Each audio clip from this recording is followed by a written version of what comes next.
Yeah, Team Ryouku is an extreme martial art performance team. It originated 6 years ago by a group of 7 martial artists who wanted to combine gymnastics and acrobatic movements with the different martial art disciplines that they studied. How was doing the commercial for me? It was great. Honestly, it was a really good experience. We don't typically fuse our moves with soccer, so it was definitely a new element to add into what we do. But it was a lot of fun. Also, we were doing a lot of stuff on rooftops and stuff, which made it really interesting as well. We don't usually do our acrobatics up on rooftops. We're pretty used to the arts and the disciplines we do, like tricking and extreme martial arts and parkour, but throwing in a soccer ball and taking it to the streets is a lot different. But I have to say it was one of the coolest things I've done.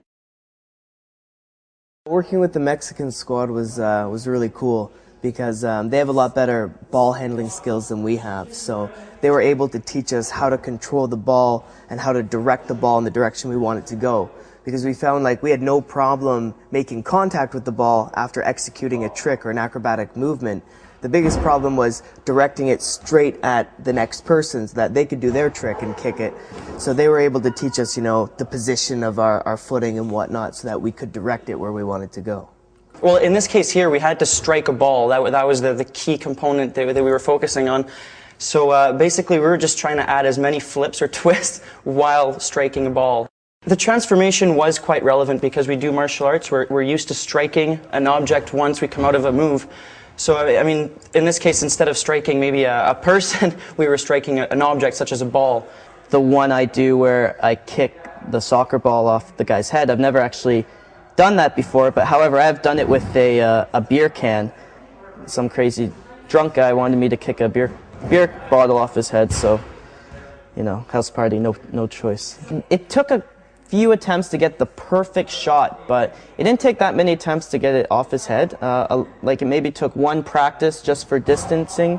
The main thing was trying to get that ball to hold on his head. As long as it was there, there's a pretty good chance it was going off. It's just sometimes when I kicked it off, it went straight down or it didn't go far enough. We waited for that shot where it just rocketed, and yeah, that was it. And I mean, there was a couple times when I might have brushed the guy's head a bit, but like I said, they're really good guys, and I made sure, like I said, just in case I do hit you in the head, because anything could happen, people can move. If you get hit, just drop, okay? Don't, wander off somewhere. We found it interesting because extreme martial arts is all about taking one style and seeing how far you can go with it, seeing how far you can push your body, trying to jump higher than the next guy or add an extra spin or add an extra kick or an extra flip. So now we had a whole new element, this soccer ball, and it was just all about like seeing who could do the craziest trick with the ball while upside down.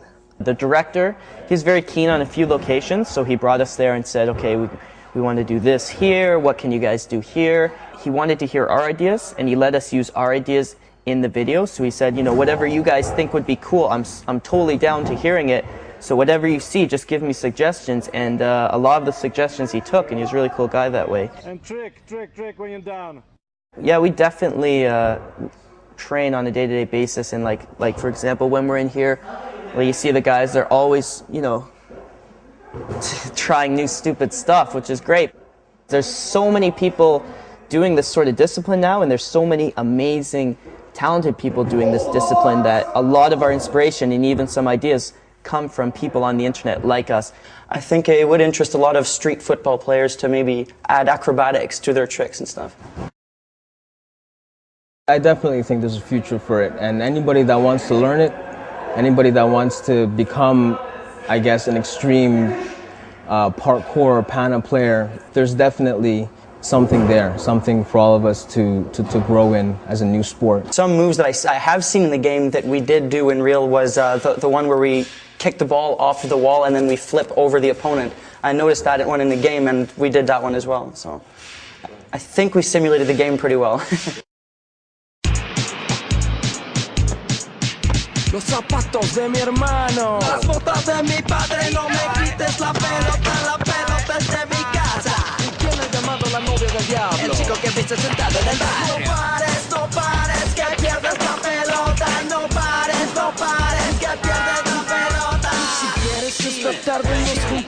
en el parque. Estamos desempleados y empeñados a hacer arte. No pares, no pares, no pares, no pares, no pares.